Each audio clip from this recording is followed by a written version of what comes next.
இது இந்த டிஎன்பிஎஸ்சியில் லாஸ்ட்டாக நடந்த டெக்னிக்கல் எக்ஸாமில் கேட்ட கொஷின் இது. பார்ப்போம். பின்வரும் விவரங்களை கவனமாக படித்து கேட்கப்பட்ட வினாவிற்கு பதிலளிக்கவும் அப்படின்னு சொல்கிறாங்க. இதில் வந்து என்னென்னா ஏபிசிடிஇஎஃப்ஜின்னு சொல்லக்கூடிய ஒரு 7 பேர் வட்டத்தோட மையத்தை நோக்கி உட்காந்துருக்காங்களாம். ஃபஸ்ட்டு அதை சொல்கிறாங்க. அப்போ நான் ஃபஸ்ட் நம்ம எழுதிடணும். இதை 7 பேர் வட்டத்தோட மையத்தை நோக்கி வந்திருக்காங்களாம். ஃபஸ்ட்டு 7 பேர் யாருன்னு தெரியாது, அதனால் 7 பேர் எழுதிக்குவோம். 7 பேர் வட்டத்தோட மையத்தை நோக்கி உட்காந்துருக்காங்க. ஓகேவா? இதில் சியிலிருந்து இடது பக்கத்தில் 2வதாக ஜி உட்காந்துருக்கான். சியிலிருந்து இடது பக்கத்தில் 2வதாக ஜி உட்காந்துருக்கான். 1. மேலும் சி எஃப்க்கு இடது பக்கத்தில் இருக்கலாம். சிங்கிறவன் வந்து எஃப்க்கு இடது பக்கத்தில் உட்காந்துருக்கானா. எஃப்க்கு இடது பக்கம்னா இதான், இடது பக்கத்தில் அடுத்ததாக உள்ளார். 3வது ஸ்டேட்மெண்ட் என்ன சொல்றாங்கன்னா, இக்கு இடது பக்கத்தில் 3வதாக ஏ உட்கார்ந்துருக்கார்.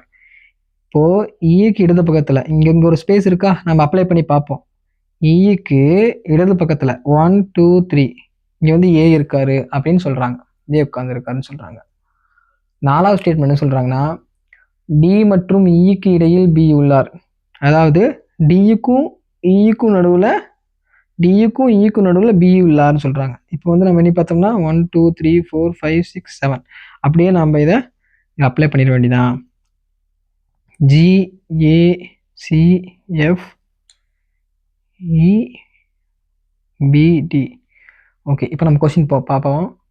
எனில் எஃப் என்பவர் எந்த இடத்தில் உட்கார்ந்து உள்ளார், எஃப்ங்கிறவர் எந்த இடத்துல உட்காந்துருக்காருன்னு கேட்குறாங்க. இப்போ நம்ம கொஸ்டினுக்குள்ளே போகும்போது ஃபர்ஸ்ட் என்ன சொல்கிறாங்கன்னா, டிக்கு வலது பக்கத்தில் 4வதாக இருக்காரு அப்படிங்கிறாங்க. இப்போ டியோட வலது பக்கங்கிறது, இப்போ வந்து இங்கே உட்காந்துருக்கானா, டிங்கிறது இங்கே பார்த்து உட்காந்துருப்பான். அப்போ அவனுக்கு ரைட்டுங்கிறது இதாக இருக்கும், லெஃப்ட்டுங்கிறது இதாக இருக்கும். இப்போ டிக்கு வலது பக்கத்தில் 1 2 3 4. அப்போ ஃபர்ஸ்ட் ஸ்டேட்மெண்ட் தான் கரெக்டு.